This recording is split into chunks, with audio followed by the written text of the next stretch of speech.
Recorded Books presents Breach of Promise by Perri O'Shaughnessy, narrated by Mia Barron.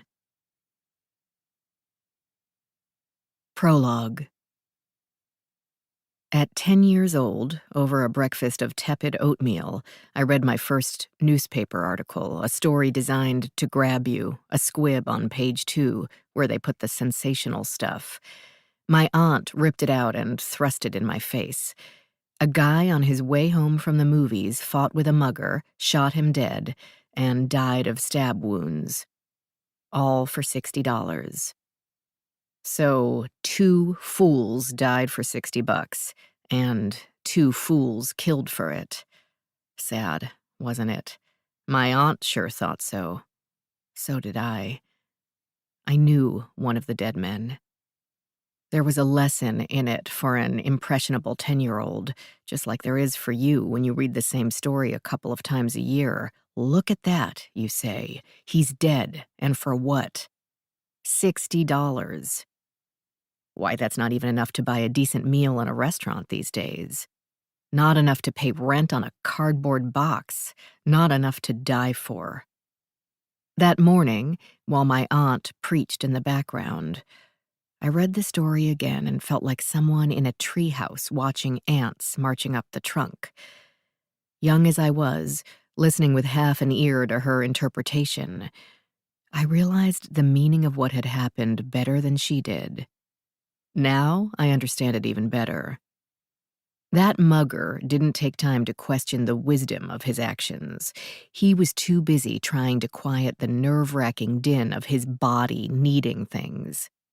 Like Billie Holiday once said, you've got to have something to eat and a little love in your life before you can hold still for any damn body's sermon on how to behave. 60 was enough for him, enough to feed him and the family for a couple of days, enough for a fix, enough to get somebody else off his back, enough to make any risk worth it, enough to strike out at another miserable soul and take his precious life away.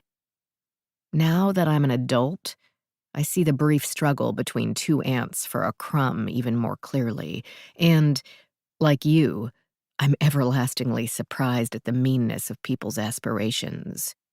I wouldn't risk my life for $60. I've been sophisticated by my culture. Plus, I have what I need. Unfortunately, there's a vast, arid wasteland between what I need and what I want. And I've discovered something else. I have to have what I want. Now, you're thinking you're above all that. Well, maybe so. But try something for me. Take a moment one dark night.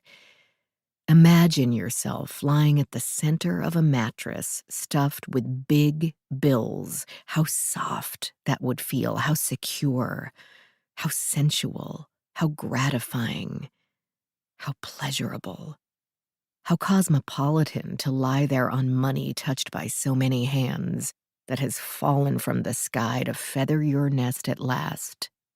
All of a sudden, you'd be the luckiest person alive. No more kissing ass for you. Get your own licked for a change.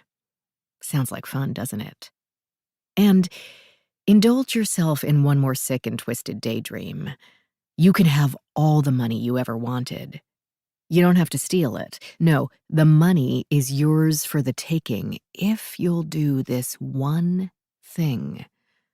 You'd grab the chance. Of course you would. But you wouldn't sell your soul cheap. You'd demand enough to quiet once and for all the silent roaring of your desires. Your number might not be the same as mine, but there is a number. Admit it. You'd kill for it. Just like me. Better to ride in a limo than walk on a street these days. You never know who you'll meet out there. Maybe someone like my father, holding a knife tight in his fist. To keep listening to this audiobook, I've left you a link in the description so you can do it, at no cost thanks to Audible's 30-day free trial.